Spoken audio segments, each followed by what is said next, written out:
Hey man, how long? This is an hour, right? Okay.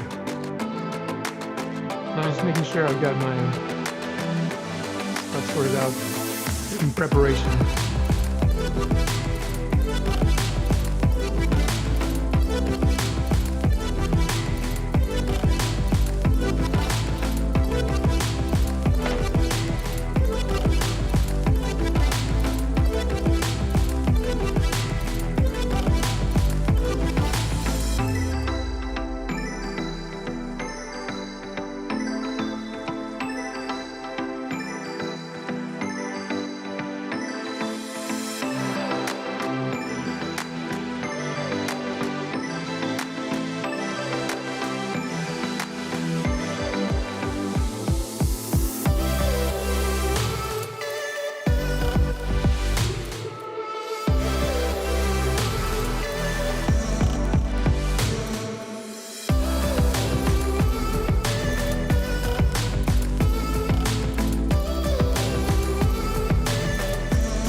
Yes. See it. Okay. Oh, YouTube. Okay, alright.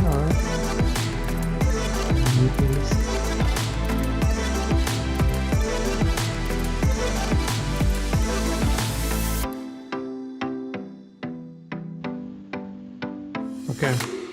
I'm gonna use the Facebook one. Facebook. What are you? Can't find it. You already broadcasting? I'm gonna share it, right? There you go. Okay, I see it.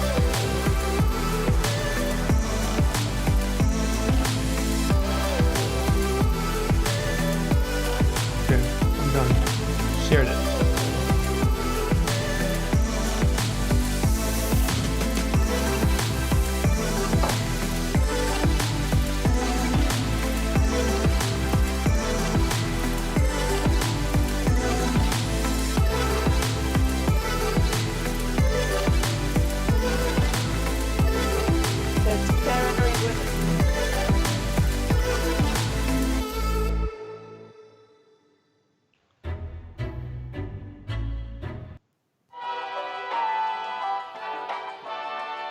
Okay.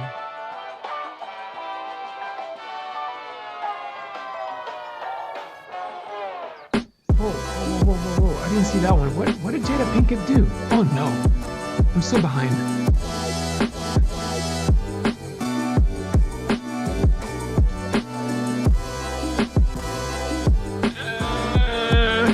Oh no.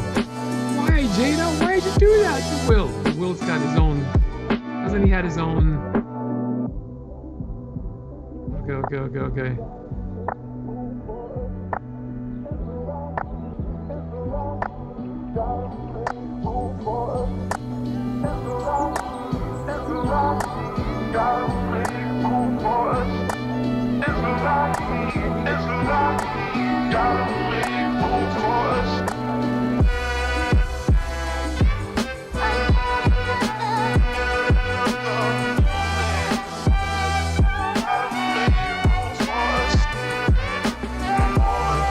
Okay, got it.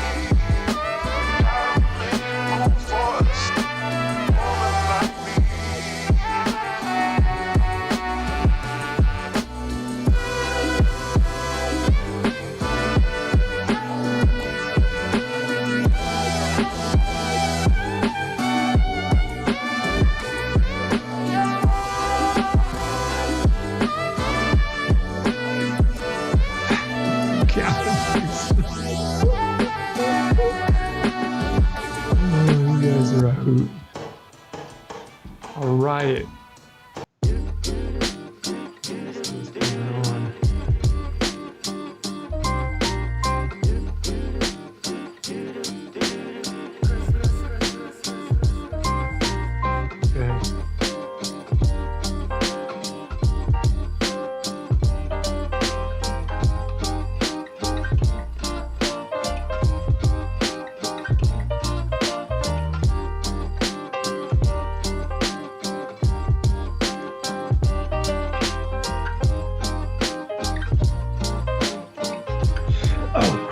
We have how many minutes? It's about something.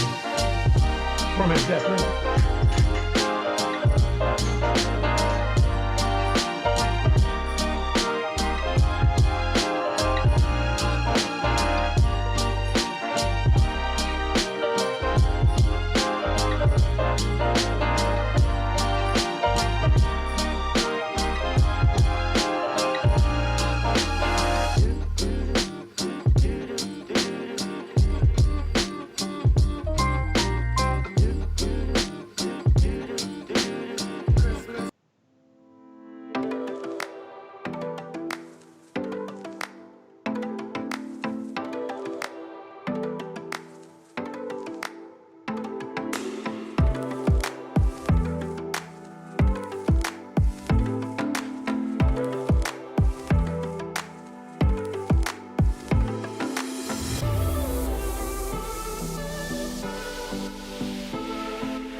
Hey man, that's this. Oh, it's behind. Ooh.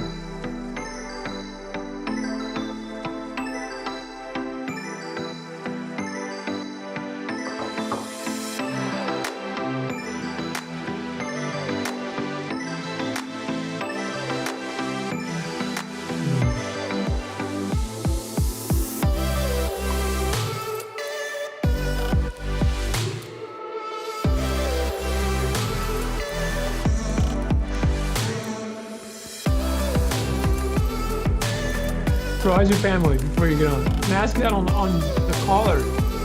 Good? Mel working? Is she quarantining from you guys? Oh, I bet.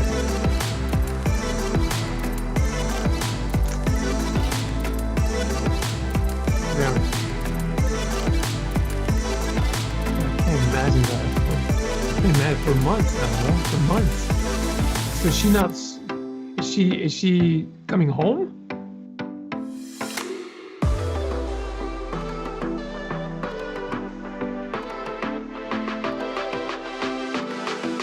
She is, bro. She is. She is. I hear you.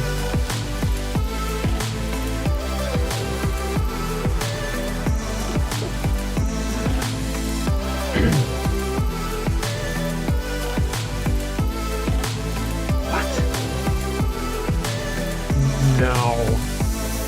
A decade again? That's impossible. That's impossible.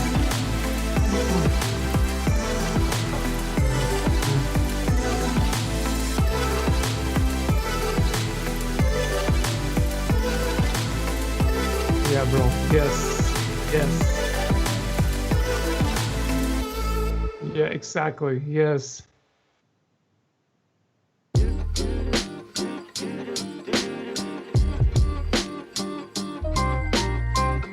You got it.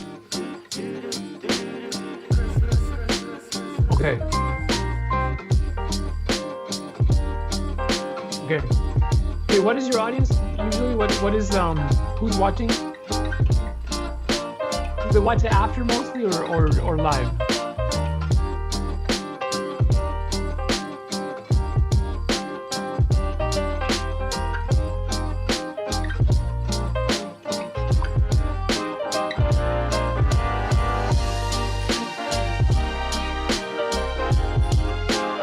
Childs? Hey, Donovan, happy birthday. What's up, everybody? It is I, Icky Timey. Happy Tuesday, and welcome to Tuesday Tea Time. Apparently, you guys can hear us. My name is Icky, and today we've got an awesome little thing going on. We're going to be hanging out with the great Samuel Leonor. Before we get there, I do want to let you know, next week we're going to be talking with some important Polynesian people, different ministers and professionals from the South Pacific background. And we're going to be talking about life, and these individuals really been pushing forward for justice in their communities. We're going to talk about how difficult it is for Polynesians to be on that, some of their challenges, some of their hopes, what we're going to be doing around the world together to better it here, especially in our home country, the United States. But before we get there, I want you to know we're going to be hanging out with Sam Stinkin' Leonor. What's up, Wade? Good to see you on here, bro. I hope you stick around to watch us as we get down with Sam. Hey, what's up to Big Don D's, to you too. Happy birthday, Donovan. You just had a birthday, Donovan. Happy birthday. Erica, it is good to see you, my girl. And Erica says hi to Pastor Sam as well. So without further ado, let's get going, guys. Let's get...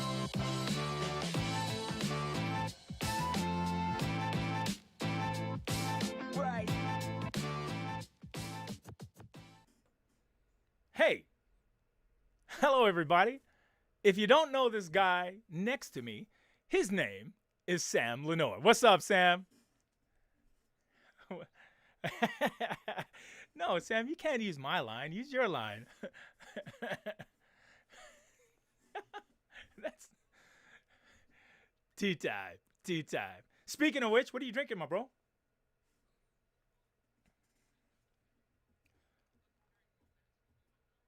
I do. Let's go. Ooh.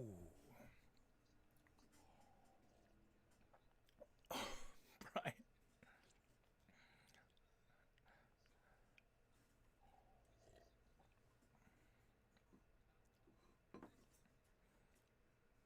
Well, I'm drinking his Burundi. It's called Burundi right now. It's oof.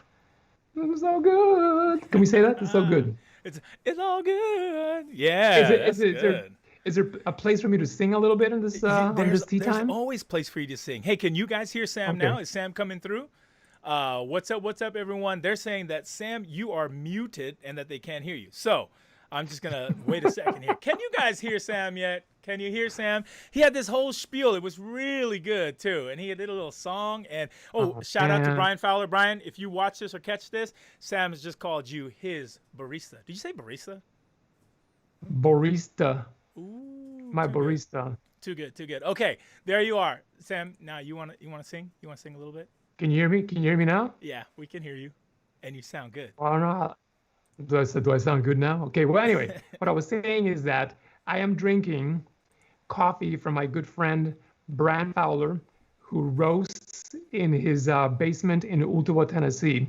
Wow. And he roasts for friends and people who are connected to his friends. So if anyone's watching right now, they're my friends. So you can order from him right now, covertcoffee.com. Covert Coffee. He doesn't roast a lot, so if you get lucky and you get in when he's roasting, you get a bag. If not, you don't get coffee. And why does why is it Covert Coffee? Covert? Yeah. Because he's got this whole theme around espionage. So his coffee's all named after spying terms like disinformation, and I can't remember any other names, but that's the one I remember now. Hey, but this stuff is like, this is no joke. This is like the best coffee you'll have, period. That good? Oh, it's beyond good, brother. It's amazing. All right. Allow me to show you. The best part of waking up. This is Folgers. No, it's not Folgers. All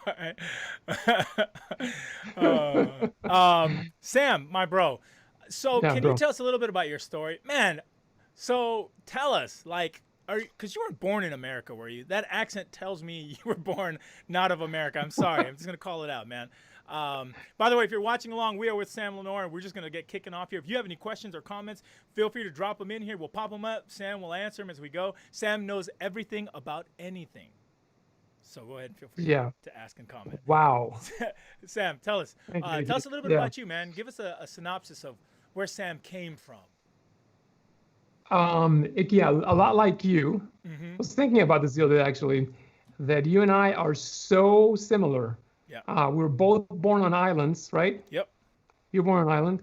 Absolutely. Our parents brought us here when we were young. How old were you when you were brought to this country? I would say probably 4 or 5, right around there. Okay, I was 13, so I was a little Ooh, older. you were Yeah, super yeah. immigrant. So, Super immigrant, bro. uh, That's how old I my don't have an brother was accent. when we You came. do. What'd you say? That's how old my brother was when we came. He was 13. Okay, so Ro and I have a lot in common then. Yeah, I had to learn English. I was born in Puerto Rico, raised in Nicaragua, Guatemala. Yeah, yeah. So yeah, like you, I was raised by incredible people. My parents are amazing, loving, Jesus-loving parents. Um, what else do you want to know? I have an amazing wife, amazing kids. I'm surrounded by friends that are amazing and I don't deserve. They're incredible. Uh, Do you identify I with Nicaraguan more than Puerto Rican, Sam? Because you Oh, were we're born in going there. Puerto Okay, Rico, but okay. you spent time in Nicaragua, so your identity is pretty eclectic. Yeah, so I'm glad you asked that. Yes, so I was born in Puerto Rico, but I don't remember Puerto Rico because I was too young when my parents moved me Right. from there. I was, I think, 2 years old, and I was raised in Nicaragua and Guatemala. So when people hear that I'm Puerto Rican, Yeah. Puerto Ricans can go nationalistic pretty quick. They wave the flag and they're like, yeah, Puerto Rico. But I don't really identify with Puerto Ricans Got it. because I grew up in Nicaragua and Guatemala. So Central Americans are really my people. Okay. Okay, that's Okay. like Got it. that's where I really feel like on the inside I'm really Wow. Chapin is what they call it. That's Chapin. what the Guatemalans call themselves. All right. Chapin. Okay. Yeah. Jose Or Rene Nicaraguan. Valesquez says, Felicidades. Felicidades, Sam Leonor Jr. desde Honduras. What does that mean? Well, first you pronounce it Velasquez. Don't hate, bro. I brought you on here. Don't hate right now, all right? I Hey, will pull the plug felicidades, on this show un immediately. hondureño. Hey, I tried to say homie earlier and you laughed at me. I said, "What's up, homies?" True. And you were like, "You can't speak my language, man." Touche. Touche. So yeah, So what did he say? Tell me, what did he say? with the guy from Honduras. Yeah. Oh, he said he's from Honduras. Yes. Ah, Yeah, he just said greetings All right. from Honduras. James Park says got it. 24-hour sing-along challenge. Anyone? He's ready to go for you, bro. Could you have an international? People watch this internationally. I didn't know that. No, I have no idea. I think they would've saw worn a that you were. tie. I think they saw you were coming on, and then they were like, "Do it." Jose says, "Te conocí en Nicaragua." Wow. Seriously. Yeah. He says he knew me in Nicaragua. Oh, that's That's fresh, incredible. bro. That's dope. That's dope, man. Wow. You get full on cred then. You got full cred, bro. Wow. Somebody was like, they just vouched for you, my dude. That's incredible. Felicidades, hermano. Un placer. Un placer. That's incredible. Yo, that is fresh, Wow. my man. So you technically were you grew up in Nicaragua. Is that true? Nicaragua, Guatemala, both. Okay. Yeah. So Nicaragua first, and then Guatemala for a number of years. Yeah. Got it. Keep watching your feed. Okay. I've got a couple things I want to throw up. Massachusetts says what's up. Cambodia says what's up. What's up to all of you guys? Annie from Cambodia's checked in here. Annie. If you're Annie. if you're watching your feed, Sam, I've got a couple pics here of some of these days. Now, I wanted to ask: is this Puerto Rico or is this Nicaragua? Hey, if you do something evil to me, I'll shut this thing off right now. No, it's not evil. I just want to ask: is this Nicaragua or is this Puerto Rico? Do you see it? It's a little slow. The feet's a little slow, so I don't see it. Okay. Well, when it comes I don't up, see it. you tell me. Okay. Oh my, bro! Where did you get that from? It's How in the world would you have gotten that picture of some strange kid somewhere that I don't know? Listen, if I release my my sources, I may never get any more. Wade from Loma Linda, baby. You've got that from my mom. Not even my wife has that picture. And that would have been Puerto Rico, bro. That's Puerto Rico. I got another one up for you. Oh man, check that one out. You look like Micah looks right here. It's like here. That's my son. Yeah. That's my son right there. Absolutely, bro. Now Absolutely. that would be Nicaragua by then, bro. Okay. That's the Now, Nicaragua years. I've got one more Just for you you. wait. And this one is probably, I'm gonna say, oh man, that's not a good look. I'm gonna pull it out, but I want to put it up so you can see it. Oh, it won't let us see it. It's too long. Oh, there. You see it, Sam? Maybe because you're not supposed to show it, Icky. Have you thought about that? This is a good one. Look at that one. You're so cute. What? Did you see it? You look a little bit like a stalker there, to be honest. A little scary. That's America, I bet. Is that America? Uh, no, Where's bro. that? That's still Nicaragua. Wow. That's clearly Nicaragua. And I'll tell you why. How I know, because my mother used to dress us up like that in Nicaragua. Yeah, that's my sister. My older sister Saida. Those years were not good. They were tense. I'm gonna call them tense years Ah. between my sisters and I. I know I love them. I'm joking. And then my other sister. Here's what's funny. My other sister's name is Sam. Oh. So her name is Samiris, but everyone calls her Sam. So there's a little bit of confusion Got it. in the family when we get called. My dad's name is Sam too, by the way. I don't know if you've ever heard that before. I think I knew that, but I don't know why it sounds so fresh to me right now. So there was like 3 Sams in your household. Three Sams. Dude, Isn't that's that crazy, awesome? man. That's crazy, man. It's a good name, Sam. It's a good name. So is Icky, but nobody will name their child after me. So I continue on down this road. Bro, how did you know you wanted to do ministry? By the way, most people who come on here already know you are one of the best communicators of the gospel, man. You have a fresh way of doing it. You're relevant, and it always seems like you're just boom on it. How did you know this is what did you always wanted to do this? Well, first of all, you are one of the best affirmers in ministry because that's all you do. You affirm. So I Hype don't man. know. Listen, I don't know about everything you're saying, but I'll tell you this: I did not want to go into ministry. That was not my first my first major intention. That's not where I was headed in college. Um, so when people ask me when did you know and how did you know you wanted to be a pastor, my answer is I knew I was going to be a pastor a year into ministry.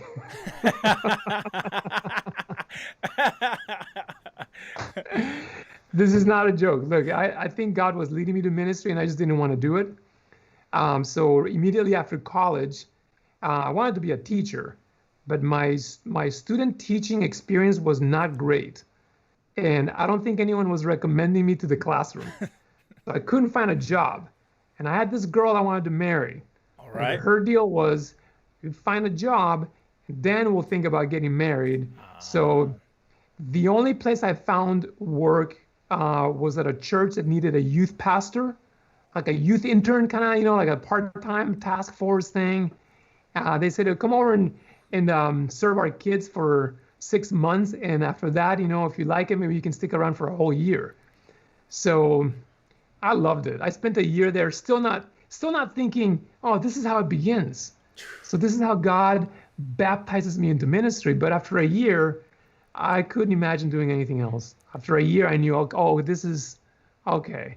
This is what God was doing all along. He was preparing me for this moment, giving me a taste for the ministry. I loved it. I knew this is it. Were you always at good at public speaking? And I ask this generally because I would say probably 96.7% of the world hates to do public speaking, right? That's kind of a niche gift. Not too many people want to do it. But you're actually really, really good at it. Was this something you've always been gifted at, or did you grow into that role? So, first of all, the way you rank our speaking, that's interesting to me because in my house, the favorite preacher's name is Ikitaimi. So when you ask my kids, who would you rather listen to speak, Icky or you or Dillis Brooks, who you had on here earlier, or Terry, their answer is clear, Icky. We don't know what you do, but we want to hear Icky. Whatever. Second of all, in order of how you mentioned these things, I am one of, if there's a list, a ranking of people who are afraid of speaking in public, I am number one, Icky. I really do not, I don't enjoy it. It's very difficult for me. I have friends like you who do it recreationally. I Yeah, remember, I right. want to tell you this story. Okay? I'm whack, man. I remember the day you and I were speaking at the same conference, right? And we were eating dinner before your session was about to begin. Okay, we were eating like at 7 p.m. Hmm. You were speaking at 8 p.m. I was speaking the next day. I'm stressing out. I'm going through prep anxiety. I've been working on the sermon for a month. I want to make sure that every word is in place and that you know, at 7:30 p.m. when we're done eating, you turned to me and you said, "Hey, bro, what should I speak about tonight?" I was like, that's how I knew that some of you have just God gave you just like a raw talent that is amazing. You can step into on any platform. The Holy Spirit's with you. He's going to guide you. You're going to say amazing, profound, transforming things. Some of us, we have to prepare and go through the agony of prep and step into platforms. And I go through this pre-speaking anxiety that only God through God's power can calm in me and make me make sense. So yeah, that's my testimony. Look, I have prayed for this storm to pass from me for years. this is And so hasn't happened. encouraging. This is inspiring. Listen, if you're watching along and you happen to be part of that 97.6345% of human beings that don't like to speak, you're in Sam Leonor's boat, apparently. And the truth is, I've never seen the man flinch from up front. Like missteps is not his thing, man. The man's a killer. He's a sniper from up front. And it's nice to hear in the background how much work he does. It doesn't take me as much work because I've got nothing going on, really. There's not a lot of content to me. I come up, I'll tell you a joke about my family, I'll tell you Jesus loves you, and then I pray it out. And that's like the whole formula every time. It doesn't matter what Bible verse, Old Testament, New Testament, it don't matter. I'm going to come up, I'm going to tell you a story about my family, crack a joke, tell you Jesus loves you, and pray it out. That's what Sam's got stuff, man. He takes you on a journey. You cry because you laugh. You cry because you're crying. No. You cry because you're guilty. All of it. It's awesome. Okay, enough of that. Sam, you've moved on. You're doing something different right now. You're an administrative director of mission, identity, and spiritual care for the Adventist Health. What in the world is that? I mean, we're so used to you as Pastor Sam, the chaplain of La Sierra University, and this new role is kind of who you are. What is that? Yeah, so that's a mouthful. So I'll just say it this way. I'm still a pastor. It's the same work I've been doing all my life. Now I just basically oversee the work of chaplaincy in hospitals in Adventist Health. This across the West Coast, and the mission part of it. So there's a spiritual care part of it. That's what I do. I oversee the work of chaplaincy in hospitals in the West Coast, and the mission part of the title is just I'm part of a team that helps our organization always think about what makes us faith-based, what makes an organization like ours faith-driven, not just faith-based. How are we different than other hospitals that aren't faith-based? What makes the care that we deliver unique? What do we offer people that's different than other places? So our mission team is constantly thinking about that and hoping that when someone comes to one of our hospitals, more than just healing happens to them, that transformation happens, like a real transformation of their whole being, not just their body. So that's the mission part of it. Yeah. Do you That's work what I do. mainly with, like on the administrative end? So do you work mainly with the hospitals and the personnel, or do you get to do any stuff with the community? And yeah, I suppose you're the one who really probably pushes vision for that kind of stuff, huh? Well, we're part of a team that has people who work on the community, what we call community wellness side of the work. They're completely focused on that, on what happens in the community, So good. in moving healthcare outside of the walls of the hospital to people's lives and their homes, and making sure that we avoid people coming to the hospital. That's the whole Right. point of healthcare. You want to keep people healthy so they don't need the hospital. So there's a whole team that works on that side of the of our organization. Yeah. We're kind of involved when it intersects faith. So if there's faith communities that can be involved in the work of community healthcare, that's when we chaplains and spiritual care personnel get involved. Got it. Yeah, it's pretty exciting, Icky. I'm really enjoying it. Wow, A really? lot. Really? Yeah. Would you ever consider coming back Yeah. into like traditional ministry? Has that ever been a thought? Like during these last few months, have you been like, dude, I wish I was back on the pulpit more or visiting? First of all, there's no longer anything such thing as a traditional ministry. Touche. Truth. Right. Like, I mean, is anyone ever going to do traditional? I mean, there's nothing is traditional anymore. I think Yeah. we're all charting a new way every day. Yeah. And so if you ask me, would I consider doing something different than this in another role? Absolutely. For me, the work has always been about the gospel. And so that's my why, the Yeah. core of why I'm involved in this. And so what is different, whatever I'm doing in the future is up to God, and I'm open to whatever. Right on. Because I just want to love the ministry that I do every day, Icky. Truth. That's the goal. That's the win, right? That's the win. Yeah. You mentioned team. Speaking of team, Kevin Strain, I just saw him pop up. He said, "Oh boy, this guy." So let's stop at Kevin Strain. No. He was part of your team at one point, wasn't No. he? He was on our show just probably 3 weeks or 4 weeks ago, and he had a lot to I heard. say about senior chaplain Pastor Samuel Leonor Jr. I want to ask you, what do you have to say about this Kevin guy? First of all, I don't remember Kevin. I don't know who is that. Dead to you. Kevin, if you're watching, this is for you, buddy. That hurt. Roast him. I heard what you said. Roast him. I went back. I had to listen to at least 30 minutes of this show to get to the real painful thing that you said. So what was the question, Icky? I said, What was my favorite thing? What annoys you about Kevin Strain? Yeah, he trash talks people on shows on the internet. Oh, That's what annoys me about him. No, I couldn't love that guy more. Here's what annoys me: too much musical talent. yeah, he's It good. disgusts me. He is, Doesn't it? Yeah, yeah. I taught him all that, Wow. bro. Did you? Yeah, I Well, hate to put that out there, but you did. You did. You did good, Icky. you're You welcome. did good. You're welcome, Kevin. Um, Listen, you're welcome. Hey, if you're on with us, Kevin is great. We're hanging out with Samuel Leonor, the very long title of the Director of Administrative Missions for the United Kingdom of All Adventist Health, something like that.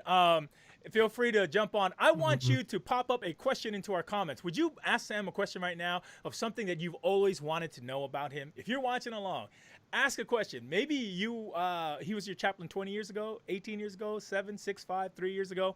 Feel free to ask us a question that you'd like to know about Sam, and we'll ask it to Sam. Kevin said, truth teller, homie, you're a truth teller. All right, Sam, we're going to keep pushing forward. Can you give me one of your favorite moments or most memorable moments as a chaplain during your, I believe it was 20-some odd years, wasn't it? 21 years. 21 Actually, 20 years at Yeah. last year, yeah. Yeah. Can you, is there one moment or a couple moments that were just super memorable to you? There's just so much, man. Probably You know, was. how do you choose one from 20 years? I know, How do you right? do that? But there was this one time, because I saw this question in advance, so I'm prepared. This one time when you and I were on a trip, and we had this van, right, that we had rented because we had a group that we were transporting in this van, and I don't know if you remember. I that, remember this. Our friend Steve Hemingway and I, we're trying to park the van, and I opened the door into traffic, and a car hit the door and blew it off of the van. Right? Remember that? Literally. Just took it off. Yeah. But the part you remember is this, probably, is that we also lost the key to that van. Remember that? That we couldn't find the key. We spent like 2 or 3 hours looking for the key. Everyone was upset. I think you had driven it last. So everyone was looking at you going, Icky, where's the key? Find the key, Icky. And we never found it. So the rental company had to send us a new key, which took hours, and they charged us tons of money for this thing. And then when we got home, after we all let you have it. You remember this? We were Yeah. like, hey, where's the key at? Yeah. Uh, I remember praying for God to please help us find this key. Right. When we got home, we found the key. It was in my backpack. Vindicated, baby. Vindicated. Yeah. Someone even, it was Summer Pennington Knight now. She made me this little frame that says God answers prayer. Yeah. And the key's still in there, bro. I love the Summer. That's a shout out, Summer. You know what you all should have been worried about was the fact that I was still an undocumented immigrant at that time. Why am I driving you all around a van? I'm surprised none of us are in prison right now and or deported to another country. God bless you all. That's probably what you should have been worried about. Anselm Paul says this. Wow. So Sam, Anselm says, so Sam, back at OJA. Wow. Yeah, baby. Yes. That is, bro, that is deep in the time machine. What does OJA stand for? OJA. Orlando Junior Academy is the school that my parents threw me into when I first moved to this country. Look, dude, that's my dude. No Anselm's all up in the business. ESL program, nothing. They said you're going to school here now. Anselm Paul, you were a student there? Wow. Anselm, he's the man. He hooked me. This guy, man. You were gonna be friends forever, that guy and I. All right, OJA, something new about you. Kevin Strain says, I was a student for 20 years. Kevin Strain, that guy always got something to say, huh? He's always got something to say. Kevin, you're useless to us. Heymana Roll says this: when is Big Face Grace having a reunion tour, Sam? Hey, inquiring minds want to know. They're opening all the compartments, aren't they? They're opening it up. Do you want to answer that? Are you guys having a reunion tour? Is we closed that door. We closed that chapter and locked it, my friends. That band, the band we were in for a decade, we just couldn't handle the gigantic rock stardom that we achieved anymore. So we went back to our regular jobs. Yeah. You traded all of that for that wonderful paycheck you guys were getting. Nah, look, we would do it again, but it would take a lot of planning, and I think we're be honest. old. It's because you all hate Tim. That's why. If we can be honest, it's Tim. It's the way he looks. Yeah, it makes me mad too when I look at him. It's all good, bro. It's. I think Tim would pull some muscles doing some of his former moves, lead singer dances. Yeah, because my man rocks those skinny jeans like a champ. He's a good looking dude. Tim, if you're watching, you should go solo and forget about Big Tim, Face I'm Grace. really sorry. Just be Face Grace. Tim, forget the big part. Tim, I was told this is a serious program that we would be talking about substantive things, but apparently not. This is just a big goof off with Ikitaimi in the afternoon. I can't get to the serious stuff. These people got inquiring minds want to know. I got to ask the questions that people ask. Jillian says, between the stage fright and the general, man, Jillian be using big words I can't say, Jillian-ness of people in ministry. Very nice, Jillian. Have you ever been tempted to quit and do something completely different, Sam? Yeah. Jillian, every time, the moments before every sermon, before delivering a sermon, for me the prep work is actually where the joy is. I like the prep work, but the hour before I speak, that level of anxiety for me has been it's been pretty high. So yeah, that's every time I preach, I say to God, is this really, do you have someone else like Moses? Send someone else. I can think of many other people who would be way more qualified for this task right now. But other than those pre-sermon anxiety moments, this is my life.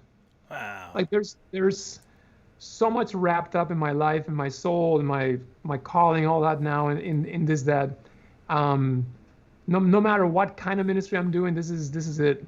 Wow. This is it. Too good, bro. Too good. Nestor Osorio asks, what year did you go to OJA, and did you play any sports against Fleck? Fleck is I'm sure it's another school. I know these guys. Yes.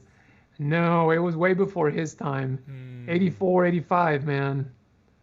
way back. Yeah, Fleece. It's pronounced Fleece, and they're the competition across town. Yeah, with the OJA, we were the OJA, the hood kids. Fleece was the better neighborhood across town. They had uniforms. They had T-shirts that said their names on them.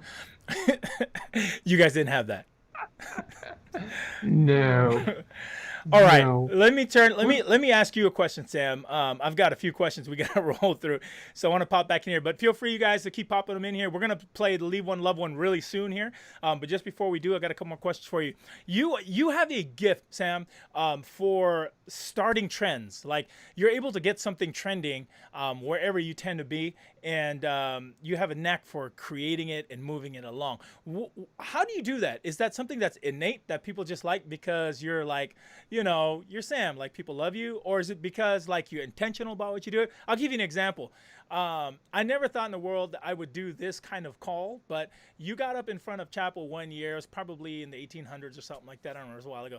And you created like the eagle call for the school, and it caught on. And I'll admit this. It is probably the worst call I've ever heard in my life. And I'm embarrassed to do it. And yet, hundreds and hundreds of people do it all the time and still do. How do you do that? You're so funny, man. How do you create trends? By the way, there's people who claim that they actually came up with the eagle cry. So there's been like a 20-year-long controversy over who actually invented this cry. So I'm glad you're giving me the opportunity today to set the record straight publicly. I'm pretty sure it's you. It was me. It was me. Absolutely. But there was nothing trendy about it. It was an act of desperation, Icky. It was an act of desperation.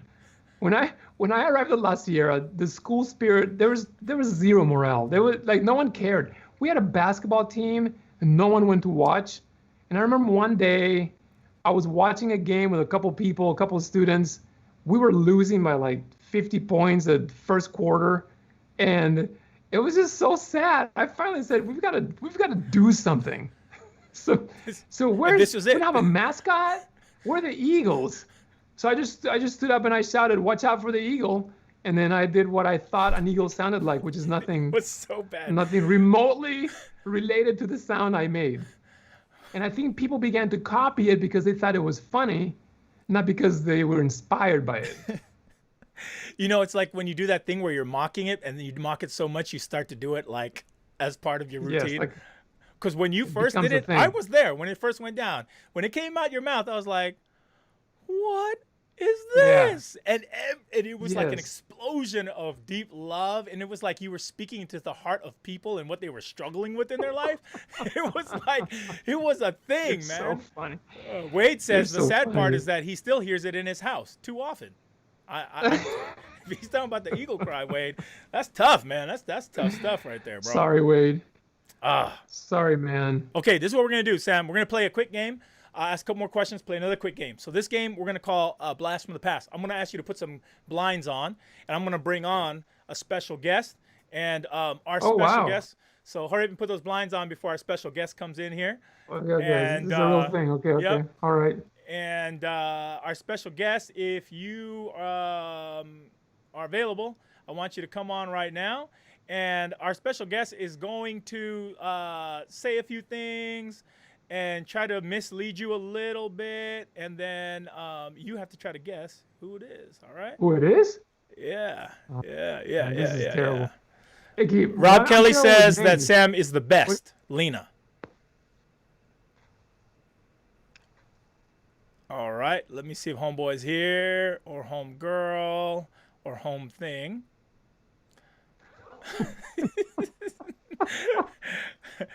Let's see where my person is right now.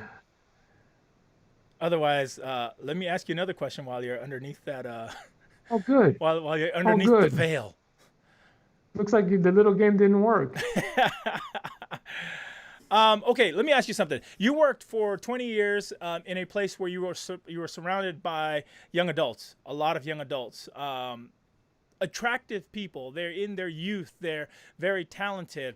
So what are things that you did intentionally, that you were thoughtful about, that kept you from quote unquote entanglements, as it were, best put by our girl Jada Pinkett. Oh, yeah, Jada. Wow. Yes. Listen, I mean, this is probably an answer for anyone in ministry. It feels really awkward speaking about this with my face covered, by the No, way. it's better that way. It's like we're not looking at each other. You know, you can be more honest. Okay, okay. All right. Well, listen, the only way I know how to answer this is by talking to fellow pastors Right. and just saying that one of my rules was to never initiate contact with anybody, physical contact, to never be alone in the same room except for in a pastoral counseling situation, never be alone with a female student in in a car or meeting them for in a non-public place, to always remain visible, man. That is you have to protect yourself from the very appearance of something. Yeah, so that was my practice. I was very serious about this, and I think people who worked around me were also we all had an agreement that we would keep each other safe, accountable to each other That's on this issue. That's good, Sam. I think this is an important topic. Leave the blindfolds on. Just let you know our guest is on. So we've been kind of looking at you with your blindfold on together here. And you look good with it. But it's a real issue for, even in the workplace, man. Like these things happen and, it could really damage and hurt lives. And so I just thought it would be important to ask you because you and individuals like you are around people. And so those kind of tips really help those of us who are just regular human beings trying to move through our everyday life. Okay, we got our special guest on, a blast from the past. Christian Chavez says, love the special guest. And so we're going to invite the special guest to say a few things and see if you can figure out who it is, Senor Leonor. All right, my friend, if you're on. Hello, Samuel. Hello. Can you hear me? Tim, I know who you are. That's so Tim bad. Gillespie. Tim, you are the How worst. did you figure that out? So I didn't know what to do. Because you're doing your Hispanic accent. It sounds nothing like La Latino. It sounds like your accent. It sounds like your accent, which I, again, don't believe is 100% Latino by any means. I think you've made it up. How did you get Tim to join this? This is unbelievable. Listen. I cannot. Tim, have you been watching this all along? Yeah, and I got a few things to say. Wait. First of all, Okay. it was my band, not his band. First of all, we let him in later because he heckled from the crowd so much. First, he didn't even know how to play an instrument. We had to make him learn how to play bass guitar, which, he kind of got to. Second of all, you said something about my moves that I was going to pull a muscle. My moves still have moves, and now that they're so old, they've got like sounds that go along with those moves. So I think it's important to know that. Right. First of all, Sam, you look fantastic. You look 30 years younger, which makes you only about 47. But you look fantastic with your new setup in your studio. Good gracious. Good night. You said, repeat that thing about my age. That is, I want to hear that insult again. I want to be clear. Sam is significantly older than I am. Now, I know that I look more than he does, but that's only because my aging out early. I thought that was important. But Sam, like, your camera looks so good. You don't look this good in real life. You look like a wizened old man.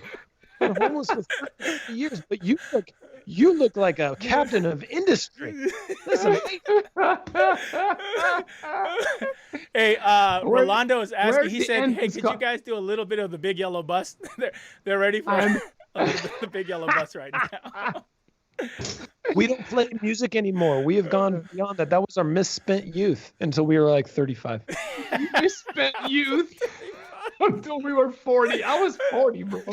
Yeah, because you're significantly older than I was. I was 24, but I don't know, whatever. Hey, if you guys are watching the live, I want you to check it out. I put up a picture of you two to make sure that people know what you look like then and what you look like now. Just because it's important for context. It's important for people to have context. So just to make sure. I didn't know I was being invited to your little show to be completely offended. I didn't tell Tim to say any of those things, Sam. I'm honest. I had no idea he was going to do that. If you remember that, we were practicing in Nashville We were practicing in Nashville before Gospel Music Association. Yeah, man, we were a big deal then. You can tell by that picture right there. Huge rock stars. So there is a story. You guys actually let Sam in to be your bass player, right, Tim? He wasn't originally that. Did you guys have someone else before then? Let me explain to this. Yes, we had a different bass player who could play the bass well. He was really good. And then he moved to Vietnam. And then I think he wanted to stay in the band, which I don't know how that would work. So Sam would come to our shows and just heckle us all the time, just scream at us in between songs. It was super annoying. And we thought, listen, there's a couple things we need to do. Either we need to somehow ban this guy from coming to our shows, but there really wasn't that many people coming to our shows to begin with. So it was important that we got all the fans we needed. The second thing we could do is invite him on stage. And we figured the bass guitar, now I'm going to create some problems. The bass guitar is the easiest of all guitars to begin to learn. It's not the easiest one to get really good at, but we figured our songs were very not good and we only needed like 3 notes. And Sam, by the way, if you don't know Sam is incredibly musically talented. The level of offense. I can't believe I'm still here. I just gave you an incredible compliment. Yeah. It's true. That was a compliment. Tim, yeah. You know what Sam did? Wrapped in a careful wrapping of you know what. Ineptitude. Sam didn't rebut you. Instead, he just went on and commented and said nothing Tim says is true. Thanks, Sam, for throwing that in the comments. You're welcome. I misspelled say. I know how to speak this language. Okay, you two, both of you. I'm going to ask you right now. Yes or no? Do you believe in COVID? Is it real? Yeah, I think it's real. No, it's not. 13 million people around the world. What is it today? 3.4 million in the U.S. are making it completely up. 500,000 dead people around the world made up this disease. By the way, I saw this question coming through, Icky, and I got to tell you, I have a low tolerance for this foolishness. Yeah, I know. It's right? real. It is, absolutely. So what would you guys say, as a pastor, Tim, and as a administrator of Advent Health, of the Health Network, Sam, what would you guys say to individuals who, listen, there are people who are just blatantly like, look, this is fake, right? Those people you're never going to convince. Then there's the rest of us who are like, obviously. But then there are a few people in the middle there who are confused by all the noise that's coming at them and the different pieces of information, trying to create this as some kind of political thing, but they're openly, honestly centered, and they need some help here. What would you say to them? What could you say that would help them find direction in these moments? Obviously, because of the uptick and because of how it's peaking, that's really helping this conversation drive this narrative so for all of us to be like, okay, this is real. But there's still some in the middle who are like, what is it? Who am I listening to? Help me, fellas. Tim, you first, while I formulate my thoughts. You work in healthcare, so you have. Listen, if you don't believe it's real. I was just going to say, if you don't believe it's real, then why don't you go to a hospital where there are COVID patients and walk through taking deep soul lung filling breaths and see if in a few weeks if it's real or not. I mean, honestly, to deny the fact that people are dying, or to accept the fact that the scale of conspiracy is so overwhelming that it would literally take every country in the world.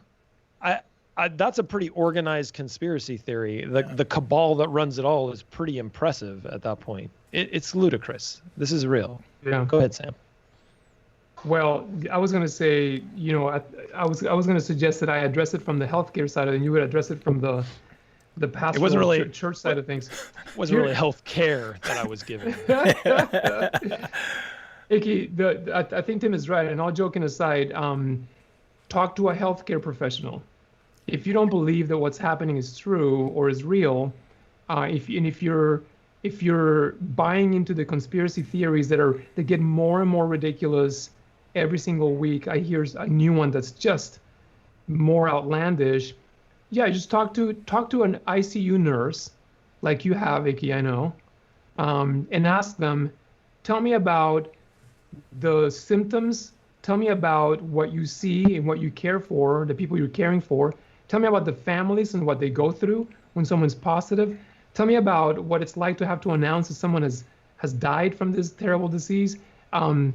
This is not a joke, and those who have both politicized it and those who have spiritualized this also made it into God is punishing us. God is because we kicked God out of school or government or workplace or whatever the new spin on this is, are doing damage not just to themselves but to people around them and to society in general. And by the way, for those of us who care about our witness, they're doing damage to our witness. And I think they're compromising our ability. Our witness is compromised when people who believe in Jesus and claim the gospel is true behave in outrageous ways about this disease. Ooh, that's good. There, that's my piece about. Yeah. I mean, you have something to add to this? I'm sure you do. That's good. No. Listen, if we're gonna approach this from a spiritual side, that means that we are not going to be caught up in the waves of fear that are out there. We're going to be mindful, we're going to be intentional, and we're going to believe in some expertise that's out there. One of the biggest issues that we've got to deal with right now is the death of expertise.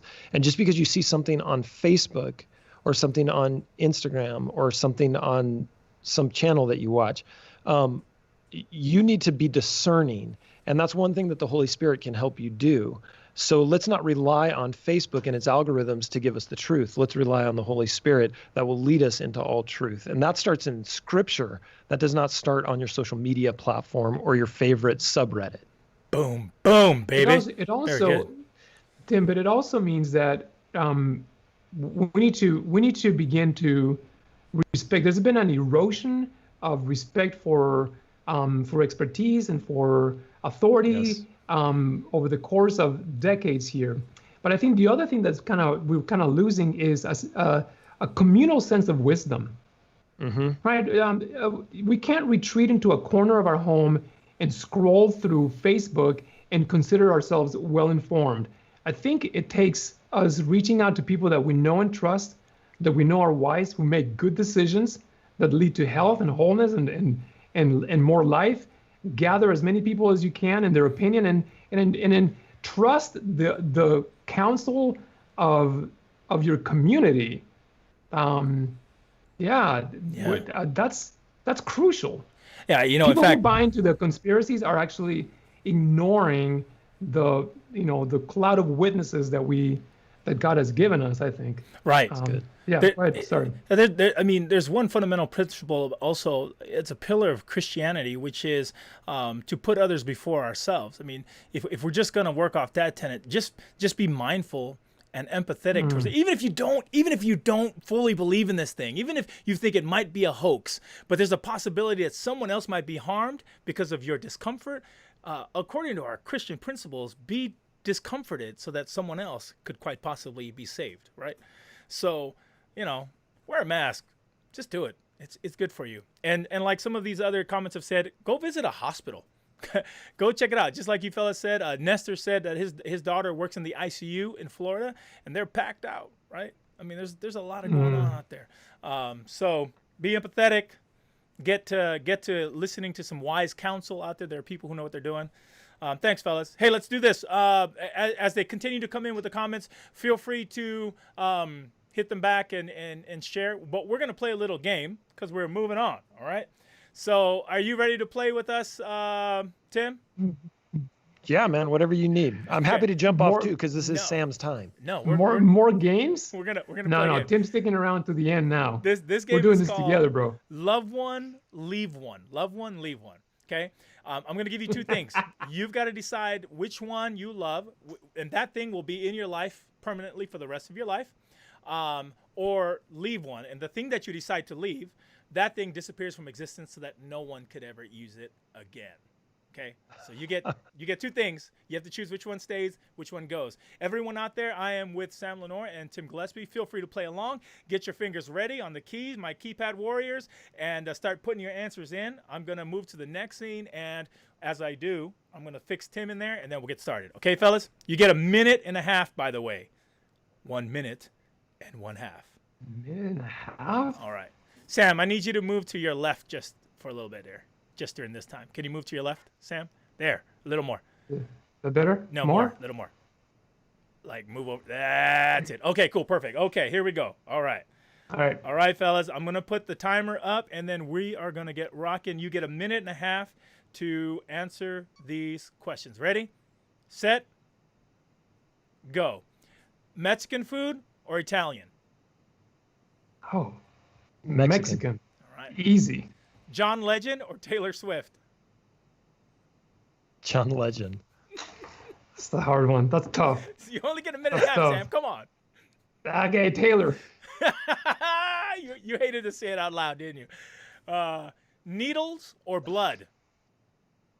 Oh, neither. No. No, you got to pick one. Needles or blood?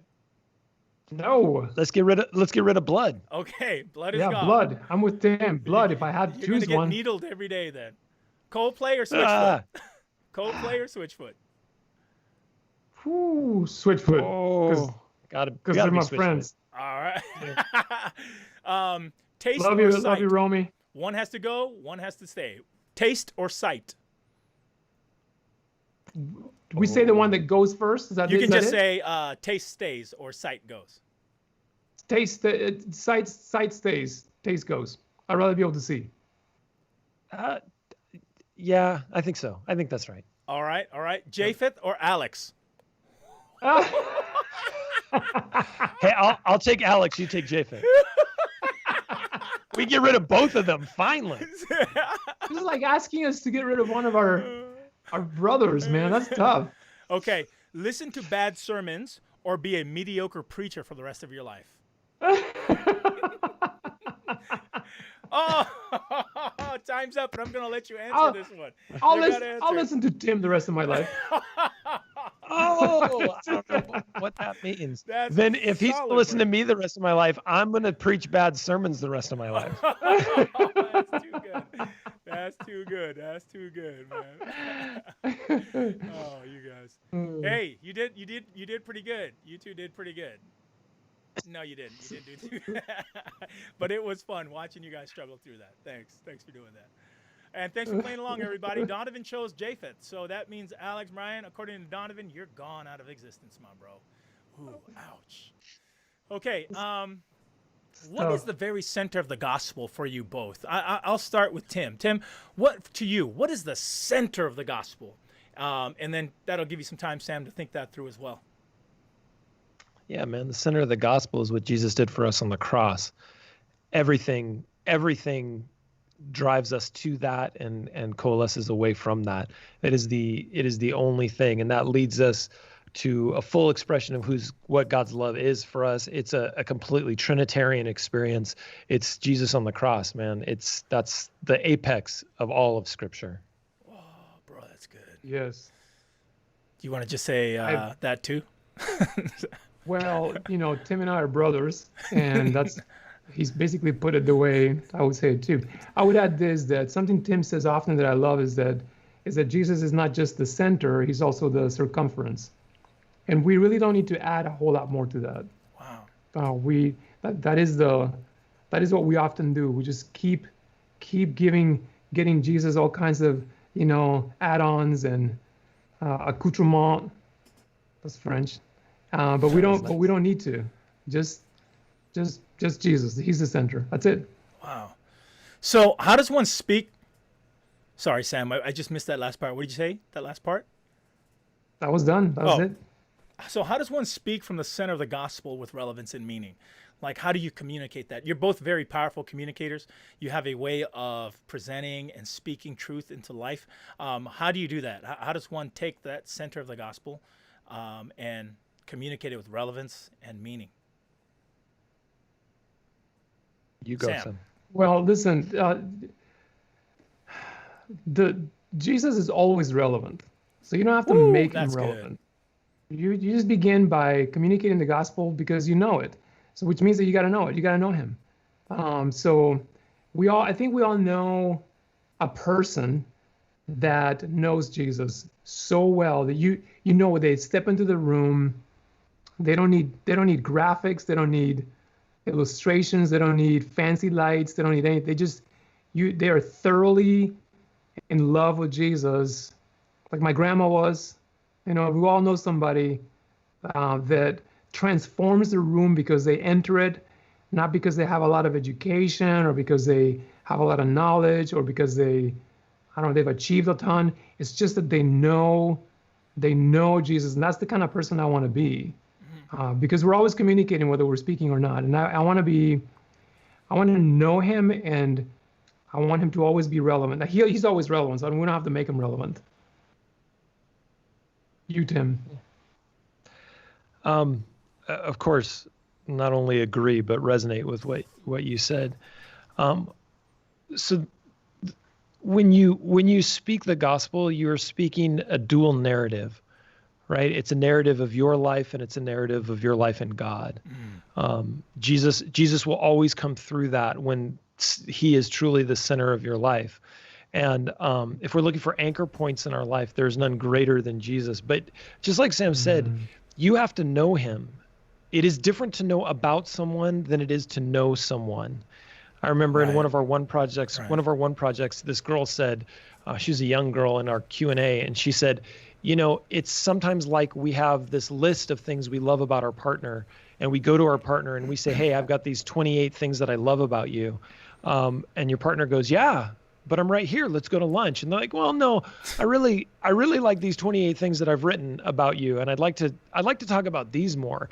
And they're like, no, but I'm right here. We can be together and we can engage. And like, yeah, that's great. But these things that I wrote, those are the things that really I like. Never let your doctrine or your belief do your believing for you.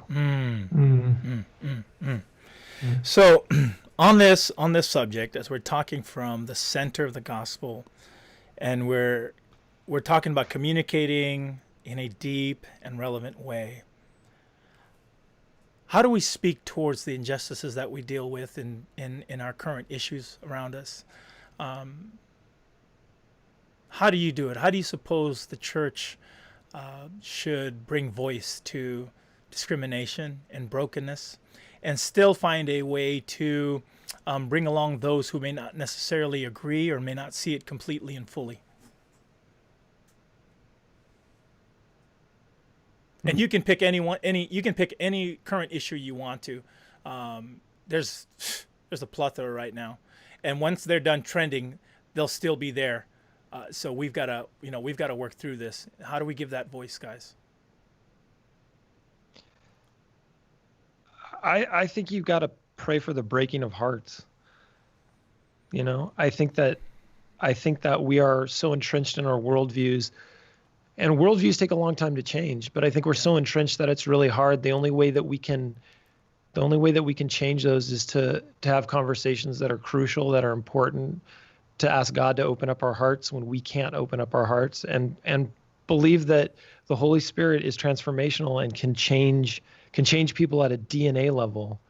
And not everyone's going to be receptive to it, but you keep doing that work every day. I think that's all you can do at this point. Good, really good. Sam?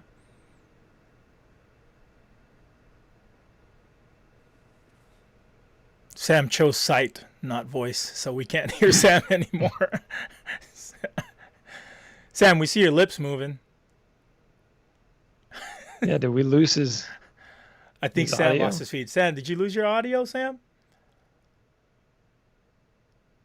We can't hear you. Can you hear us? I hope you can hear us. We can't hear you. Check your, I don't know what the... Well, what he would have said would have been much more erudite than anything I came up with, for sure. Right. I'm so saddened we can't hear Sam. And I'm not sure what's happened, Sam. How's your internet? Your internet okay, bro? Your picture's still good, but we can't hear you. Are your earphones on? Is your mic on? Well, thank you for joining me on Tuesday Tea Time. I'm here with Tim Gillespie, and we're talking about life, love, and faith. we're gonna get rid of Sam. No, Sam, I don't know what to tell you. We can't hear you, bro. I miss your voice, and I can't hear your thoughts. And I want to ask you to pray and work out your salvation with fear and trembling, to make sure the sound comes back on. Tim, I'm gonna ask you a question since I can still hear you. Yeah, man. So, what does the church need to do in these particular times that will help propel it forward? As far as imagination, I know that we get kind of caught up, we get stuck in when a crisis hit or things change. We have a difficult time changing with it. But what do you suppose we need to do to propel forward? And Sam, I want to just say, check your earbuds to make sure that they didn't die. They didn't go out. Can you hear me now? Oh, there you are. Yeah, there he is. There you are, Sam. Okay. Go on, Tim. I want to hear your answer to that one. Yeah, real quick. So, the pivot that everybody had to make in church with COVID at the beginning was it was a difficult one for a lot of us. I think people's experience with church is changing. I wonder even if people's experience with the Sabbath is changing. So maybe it's time to continue to be open to what the next iteration of church is going to be. And these iterations may be coming very quickly. I know that we as a staff, after 18 weeks of doing church like this, we're tired of it. And we're beginning to sense the fatigue of everyone around us. And so, okay, let's get back into small groups. Let's get back to, face mask to face mask kind of meetings as we can.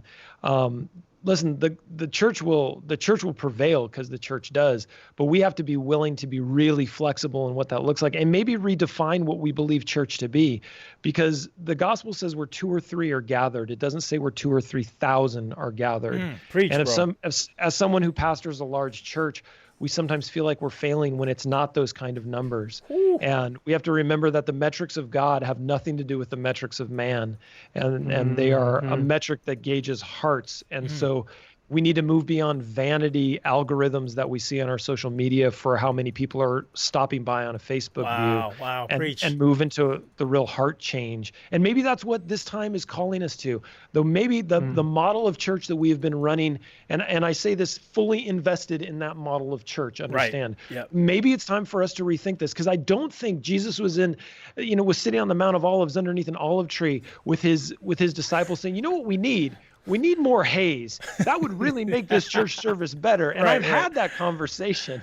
So maybe it's time for us to recommit to what the gospel is, which is a transfer of love between 2 hearts, one to another, with Jesus being there. Ooh, bruh, speak truth, man. Sam, I wanna just back up just a little bit for you and hear your answer about being the voice in the world today.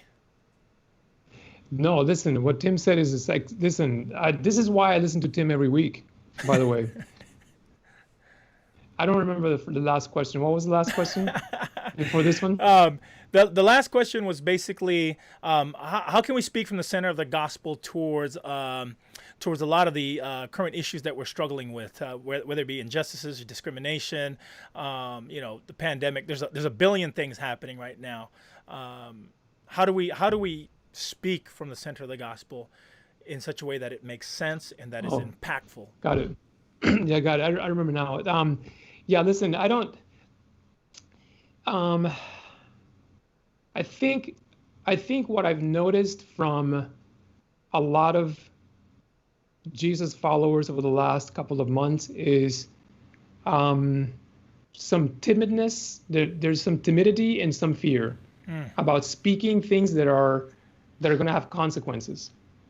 So what I've tried to remember is that Jesus confronted systems that were unjust, that were hurtful, that were robbing people of their dignity, and it cost him his life. Ooh.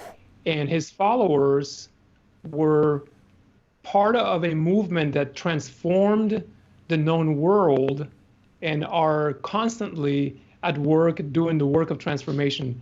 So what makes us think that this is different now, that this would be different?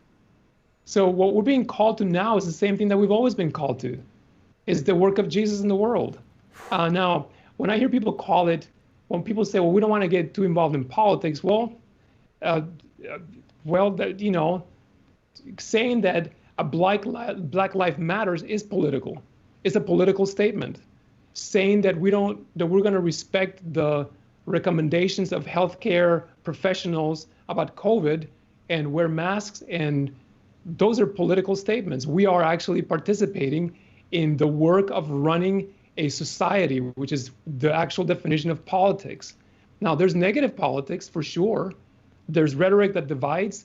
There's toxic, the way we speak to each other can be toxic, and that happens all the time.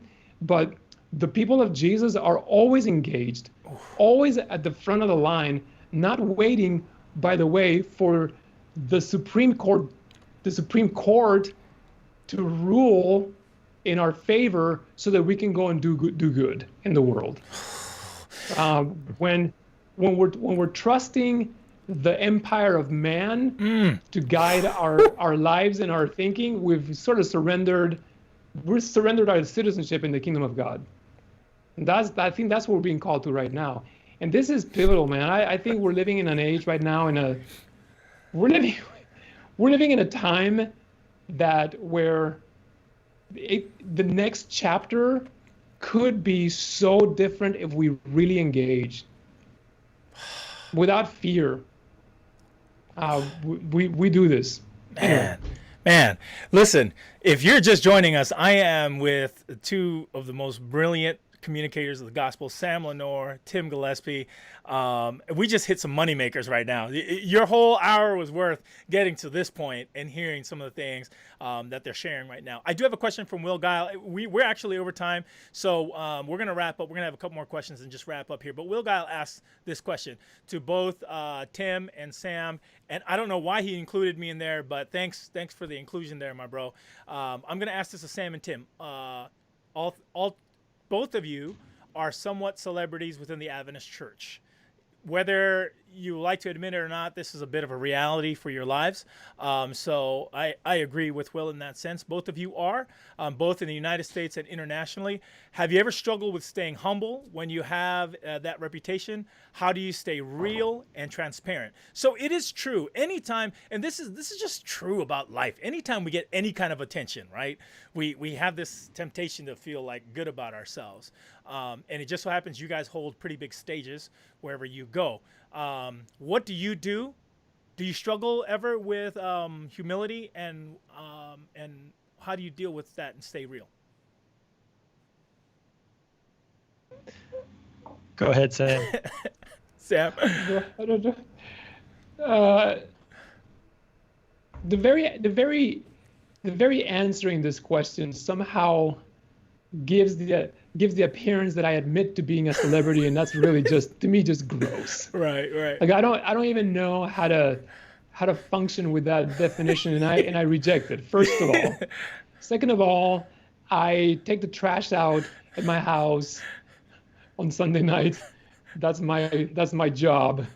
And I do the emptying of the dishwasher because I hate putting the dishes in. So this is not, I mean, there's no celebrity in that, and I think it reminds me that what God has called me to do is what I have in front of me to accomplish that day, and to just do it well with a lot of love and a lot of commitment, to love the people around me, my family, my kids, the community that God has entrusted me to care for, to do that work with diligence, to do it well every day, and then and if what I have to say from a pulpit or a platform somehow resonates with somebody, praise be to God for that. I give thanks to God for that. Finally, I'll say that Tim's answer is going to be way better than mine, I know, because he's so erudite. I'll say that when a young preacher asks, hey, how does one get to where you are? Or how does one, how do you get invited to such and such? My answer is always, there is only one path. Like, this is not Tim and I or you, Iki. We didn't have a strategy to gaining more followers or to getting more invitations, or no, you get good at loving people at loving the gospel story, at telling it in a way that is compelling, more meaningful, more resonant with people. You get good at that, and then whatever happens is out of your control. It's not your design or your choice or there's no plan for this. So that's my answer. Be deeply content and in love with what God has given you to do today. Get better at it every day. Love the people that God has given you today, and that should be the ultimate sign, the ultimate metric of your success and your celebrity. Ooh. Are you big at home?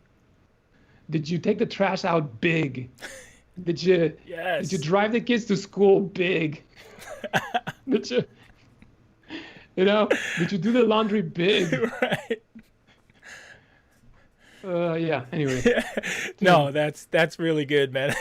That's true. Joanna says the wife can help bring the man back down. Yeah, that's back true. down to earth. Kevin says true. Sam tells me that he's the most humble all the time. And Casey asked Tim, why do you look so angry? So Tim, you can go ahead and answer that and go on into that question. I have angry resting face, apparently. No, listen, you get 5,000 friends on Facebook and you realize the foolishness of that, right? There's no such thing as that.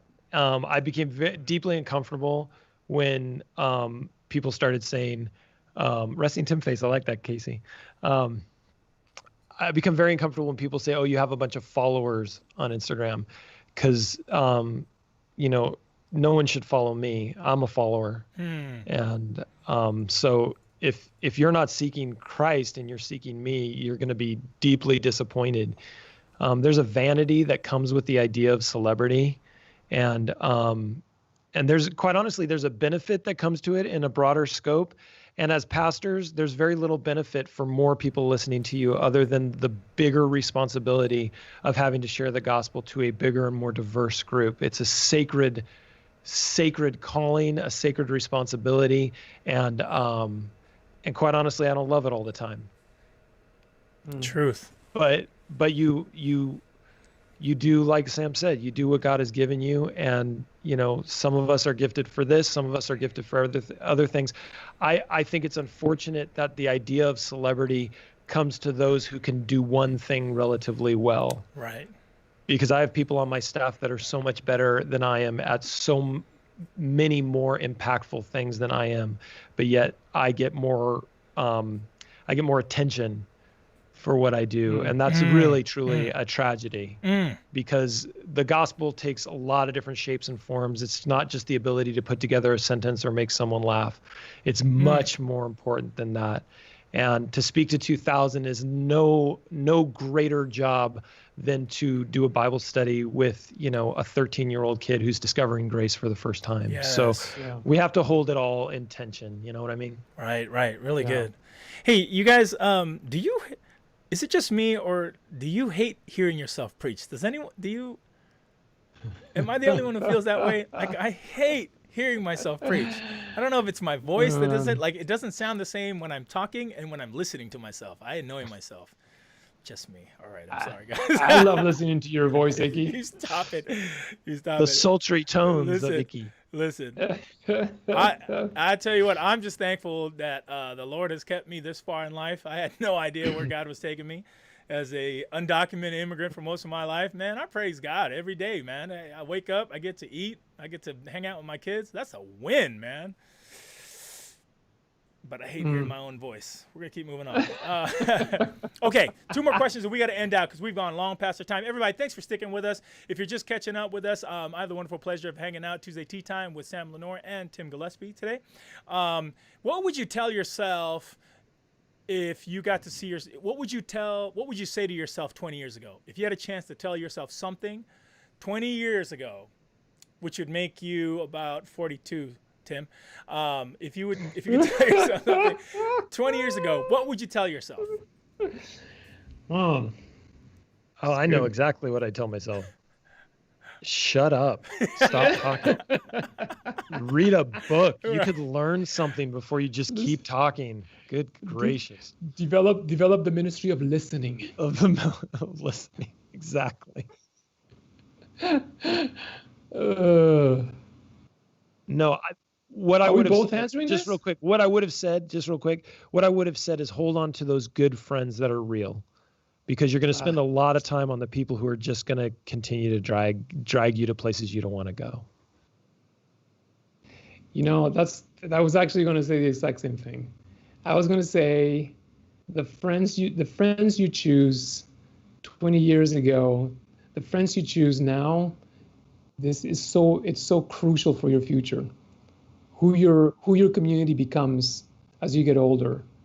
The wisdom, the guidance, the accountability, do that work now with like an urgency that like this really matters is number one.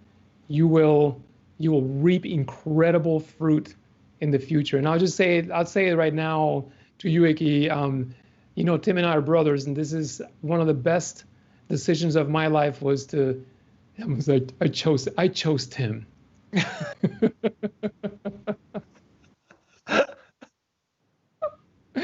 Nah, look, all joking aside. Hey, do we have time for a quick plug?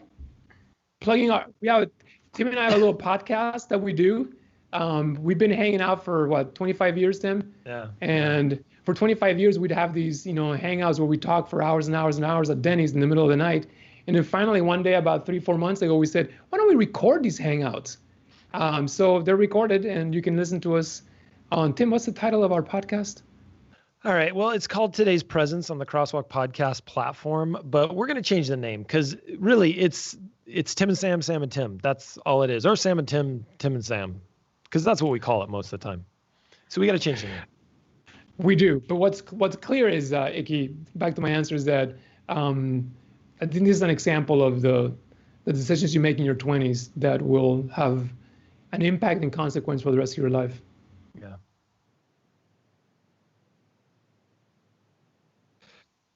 It's called Today's Presence. You can go to, I know it's on iTunes, and you can also go to crosswalkvillage.com, go to our media, and our media page, and you can check all that out.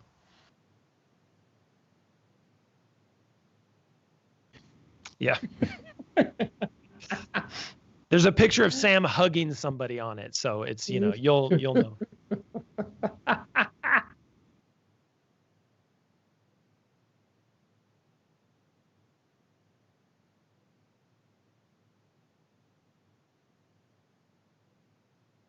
Yes. I know. Sorry, I tried. I don't do voices. Made my day so much. Game changer.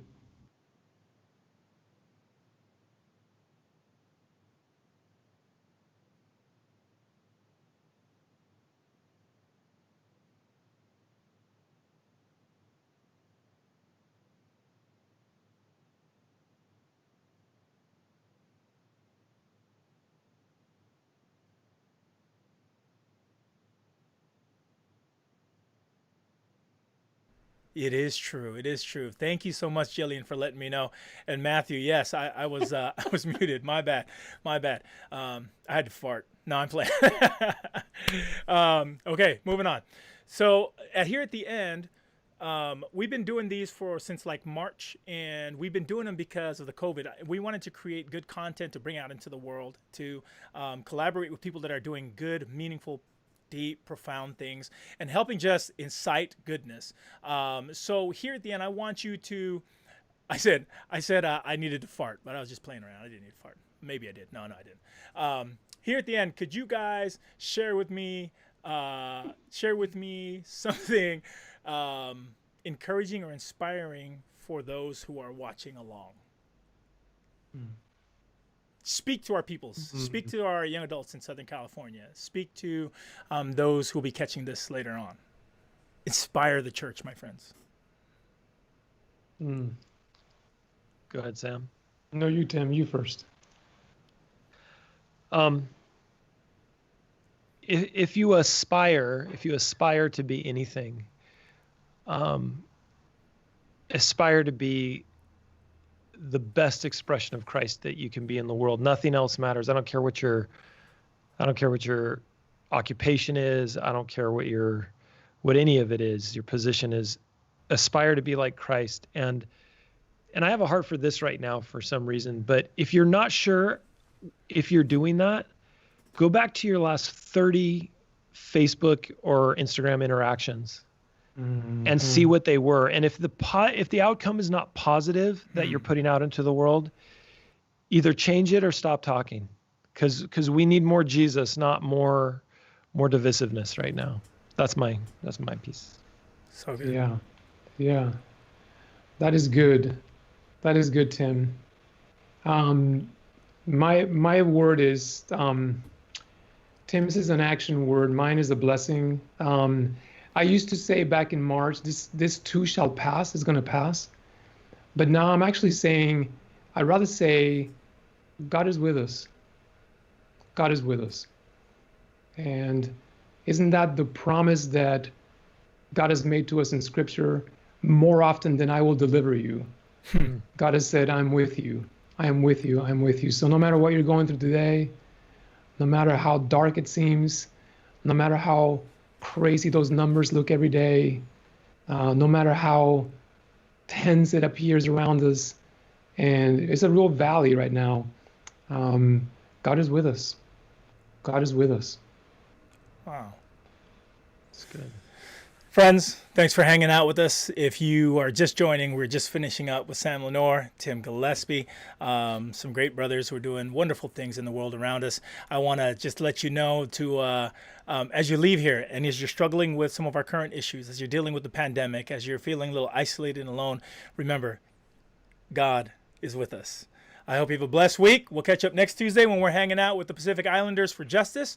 They're going to be sharing their stories. We've got different pastors from around North America who's going to jump on with us, and we're really going to talk about how they're having these conversations about discrimination and inequality in their local communities, and how they're pulling together across America to make a stand for the African American community as well. Hope you have the opportunity to join us then.